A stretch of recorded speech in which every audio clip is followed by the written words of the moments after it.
Hello and welcome to the CBN News Live Desk. My name is Dan Andros, and happy to have you with us here on this Friday morning. And I'm joined by CBN's Gary Lane, host of the Global Lane here on the CBN News Channel. Gary, thanks for being here. Glad to be here. Happy Friday. Yes, and man, a lot to get to today, and we're going to be talking about Syria. And it was just, Gary, a few months ago when Bashar al-Assad was toppled, and we were hearing all this, hey, just don't worry about the new leadership. I mean, yes, there's some concerns there. He's a jihadist, all that. But maybe this will be for the better. I mean, those were sort of the things we were hearing. Let's wait and see how it plays out.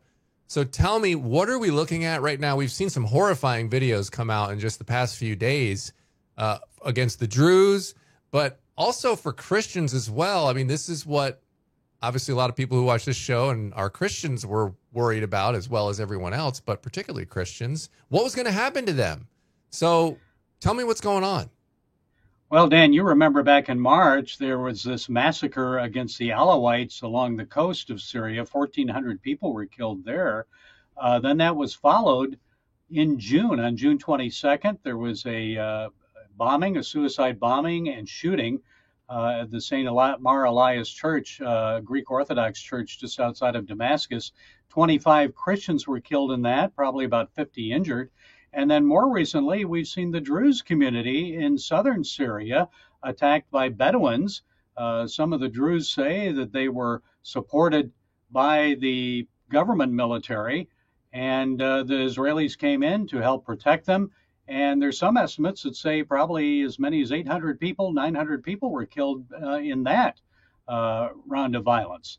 So we're seeing the civil war continue, tribalism continue. It's going to be very difficult for Ahmed el-Shara, the president, the interim president, to unite the country. That's his goal, but we'll have to wait and see on that one. I mean, I think it's hard for people to fathom, Gary, and I'm not even going to show it here. I mean, we did show a very small portion of it in another YouTube segment, but I mean, there is video of these men being marched down the street and then just executed right in broad daylight in the street by these jihadists. I mean, how do you even explain a country, Gary, where this is just happening out in broad daylight? I mean, what do you do with this at this point, you know, where you've got that happening on the street? I mean, what even can be done? Well, you have to have a stronger military and police force that is pro-government, that sees itself as Syrian first and tribalism as secondary. That is not the case in Syria today.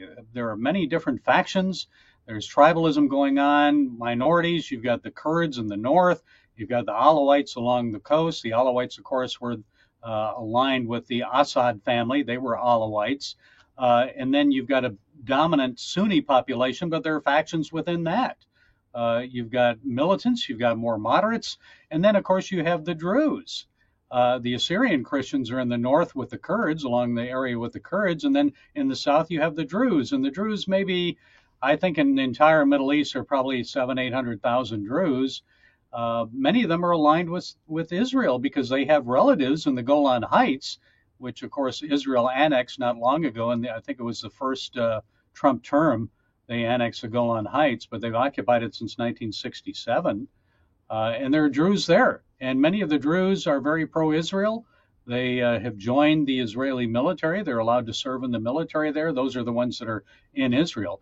But you have some in the Golan Heights in this area that is known as a UN buffer zone that overlaps into Syria. And some of them would like to be a part of Israel, not necessarily because they feel loyal to Israel, but they know the Israelis will protect them from the militant Sunnis that come after them. And that's what we saw most recently in Dara and other places like that in the southern part of in Sweda. That was the main area.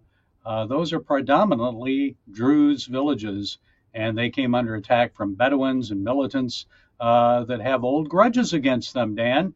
These are tribalism, tribal grudges. And if they were aligned with Assad and Assad was attacking their group, then they're against those who were aligned with Assad. That's what happened last March with the Alawites along the coast, and the 1,400 murdered there. Now, what are these minorities, Christians and Druze, like what do they make of this whole switch now? Like we were talking about a minute ago, you know, there's essentially this, well, just let's wait and see what's happening. And obviously we're seeing there's just so much violence still happening throughout the country. So what do the Christian minorities like make of this? Like what are they hoping for from this government? I mean, this was a guy, Gary, who was a former jihadist, and you know, then you know, we were talking before. I mean, he's got like a extreme home makeover for the jihadists, and then now he's just somehow we're to believe that. Well, hold on here, maybe he's going to be just fine. So, what are the Christians? What are the Druze? What are other religious minorities? When they see all this from the leadership, what are they hoping for? Well, what they're hoping for, look, many of them just want autonomy. They don't necessarily want to see Syria broken up. They don't want to see it balkanized.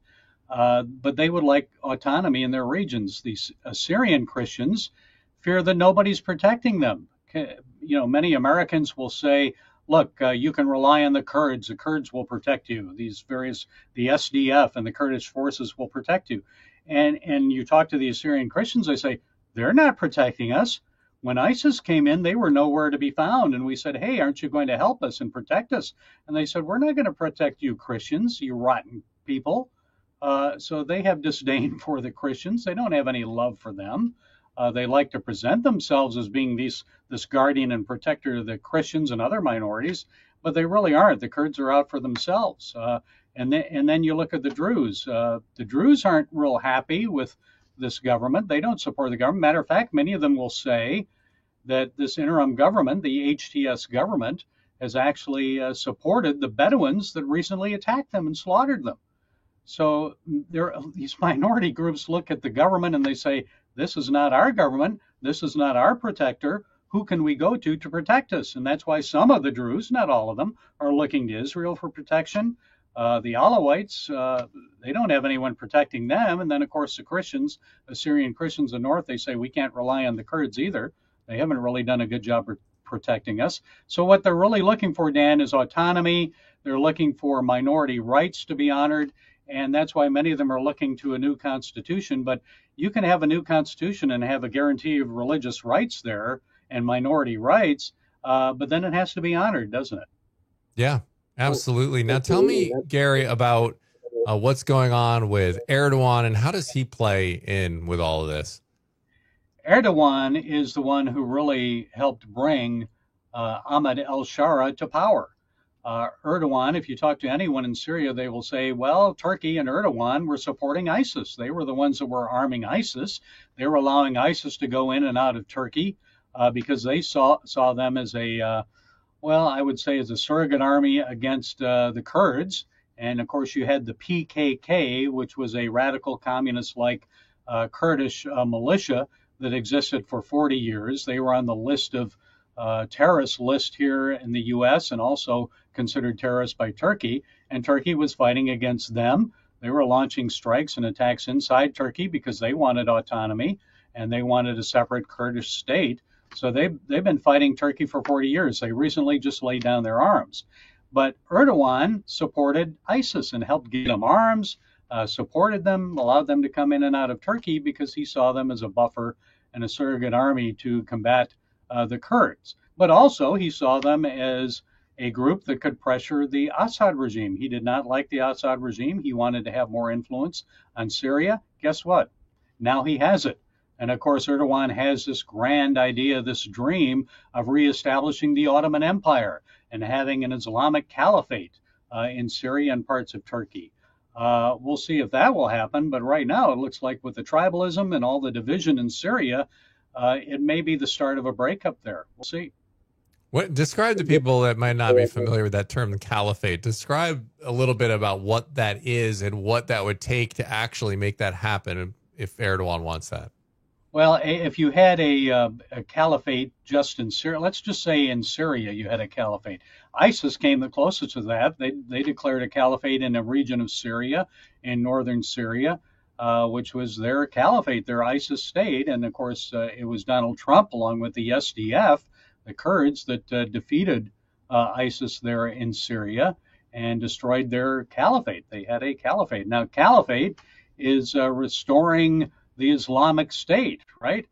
Restoring the Caliph, who is a leader, the religious leader of a Islamic State that is ruled by and dedicated to Sharia law, Islamic law. Such things as, right, cutting off your hand if you steal something, putting you to death if you're a homosexual or you commit adultery, other things like that. You know what Islamic law means. And that's what a caliphate would do. It would be an Islamic state dedicated to an extreme view of Islam and ruled by a caliph who would be their leader. The closest you had probably in recent years was the ISIS state in Syria that was run by Abu Bakr al-Baghdadi. Remember him?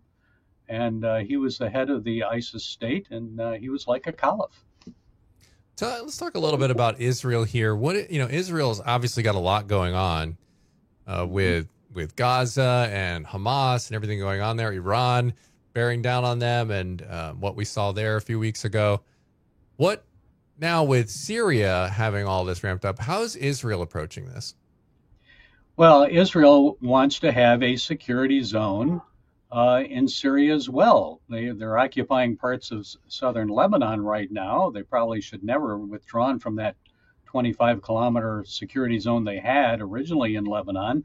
But when it comes to Syria, you have the Golan Heights, which is right on the edge of Syria. You have many Kurds in the Golan Heights. And just creeping into Syria, the area into Syria, you have a buffer zone that the UN set up there, a security zone. But I'm sure Israel would like to see that expanded a little bit. It's not wide enough to protect Israel from Syria, and they want to see that expanded. So they have IDF forces right now in southern Syria. They've crossed into that area. They want to expand that buffer zone. Now they say that they are there to protect the Druze, and they are, because they have Druze in the Golan and they want to protect them, and they're friendly to Israel, many of them. But really it's about security, and it's expanding that zone so Israel will not be attacked by militant Muslims like the ISIS types, the al-Nusra types. Al-Nusra was a group that was founded by Ahmed al-Shara, who is now the president of Syria. And you wonder if a leopard can really change his spots. Former Al-Qaeda leader. It was interesting. I hosted a panel discussion on Capitol Hill last June, and one of the panelists was Ryan Morrow. And Ryan Morrow, I'm sorry, he was in another panel, but Ryan Morrow is with the Capitol Research Center. He's been working on Middle East issues for many years. And what Ryan said, he said, look, this in the 20 years that he's been working Middle East issues, he said, this is the biggest makeover of a political leader that he's ever seen. He said, one day the guy is Al-Qaeda, the next day he's the leader of Syria, and all of a sudden this moderate force that is going to unite the country and bring calm and moderation to Syria. So can a leopard really change its spots? He said Hollywood couldn't even do a makeover like that. I mean, they put a suit on the guy, and all of a sudden it's like, oh, wow, he's got a suit on, and he's standing behind the podium. Let's hear out what he has to say. I guess if you just put down the gun, where usually they're chanting some chants and raising the gun and shooting some bullets in the air, and they just figured, oh, you know what? Maybe if I put a suit on and I stand behind a podium, they'll take my ideas seriously. I mean, it really is pretty crazy when you think about that transformation, Gary. Like, how did we just say, all right, let's take a listen to see what this guy has to say here. It's pretty wild.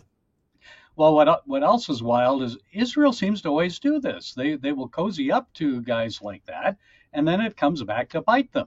And that happened with the PLO and Arafat. It's happened with Hamas, and now here we have al-Shara. We'll see what develops there, but I don't know why they feel they can trust him, but maybe they know something we don't.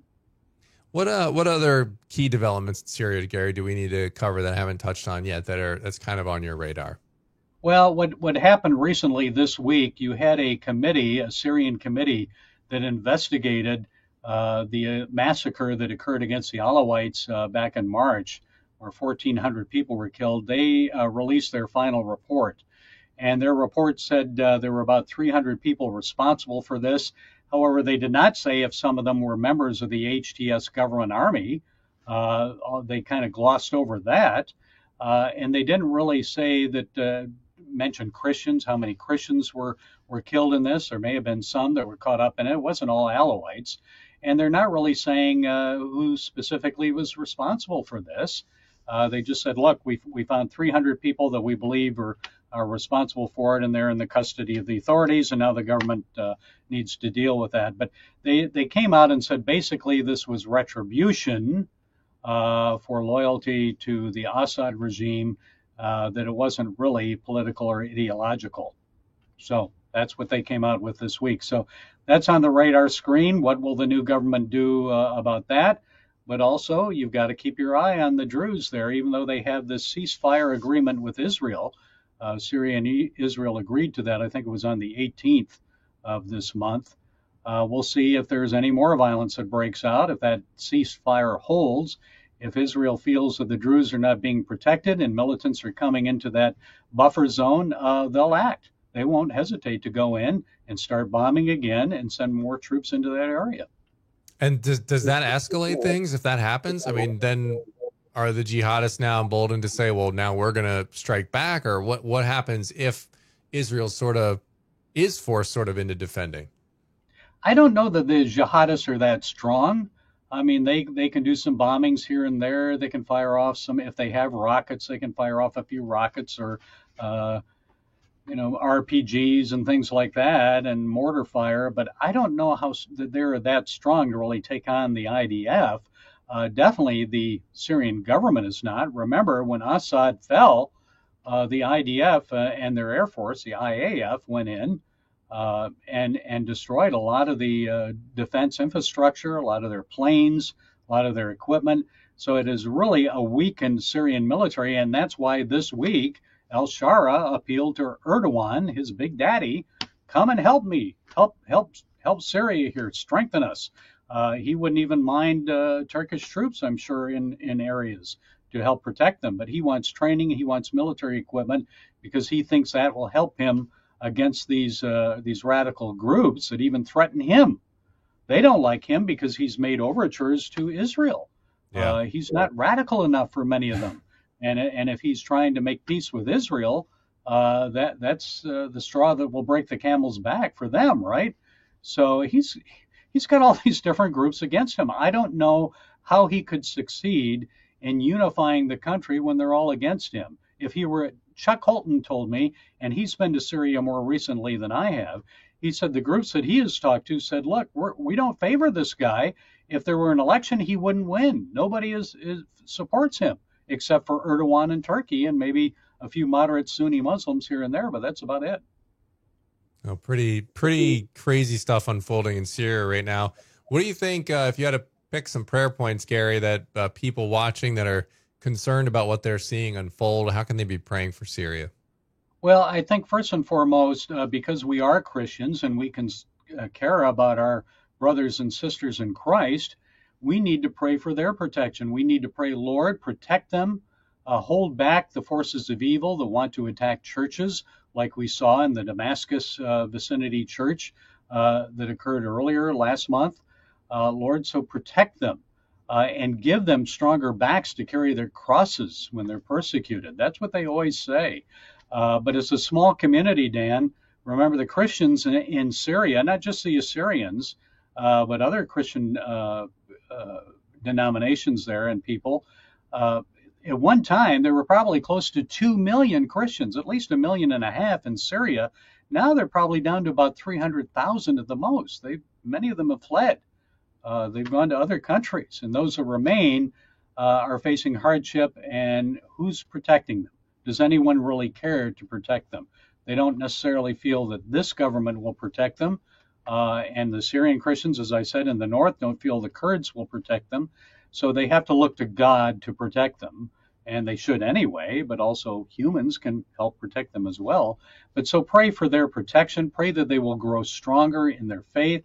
They'll be able to withstand this, have stronger backs to carry their crosses. But also pray for the other minorities in Syria. Pray for the peace of Damascus. Pray that all of this people will be unified. They will come together. Pray for the Druze. Many of them are allies of Israel, and we are Christians, and many of us are allies of Israel. Let's pray that there is eventually a peace agreement between Syria and Israel. If al-Shara does that, he'll be a marked man, like Anwar Sadat was in Egypt. He'll be under threat by the militants, but that will be a very courageous and bold thing to do, is to normalize relations with Israel. So we can pray for that. Normalization comes forward. But for the peace of Syria, I think that's the biggest thing. All right. CBN's Gary Lane, host of the Global Lane, which you can see each and every week here on the CBN News Channel and this CBN News YouTube channel as well. Gary, what do you have coming up this week? Well, we've got a lot coming up this week. One thing that excited me is I talked to Katie Talento. Katie Talento is with the Alliance of Medical Sharing Ministries, and she told me about this lawsuit that is against the Department of Health and Human Services and Robert F. Kennedy Jr. right now over his recommendation that they pull I guess they did pulled the recommendation of childhood vaccines for the COVID shot and for pregnant women. No longer are they recommending the children and pregnant women get the COVID vaccine. They say there's been too much harm there. Children don't really need it. It doesn't go along with the science. So we talked about the lawsuit that is trying to restore that to the Health and Human Services recommendations on the childhood vaccination schedule. In addition to that, we had several other good guests, and I just want to ask you, Dan, to check it out. We will. We absolutely. CBN's Gary Lane, thanks so much for breaking down this important story for us this week. Appreciate it. Glad to do it. All right. Thank you, everybody, for watching. Make sure you're checking out cbnnews.com and the CBN News YouTube channel here if you're not subscribed. We have breaking news all the time. We have lots of really important and fantastic reporting happening from around the globe. So God bless you. I hope you have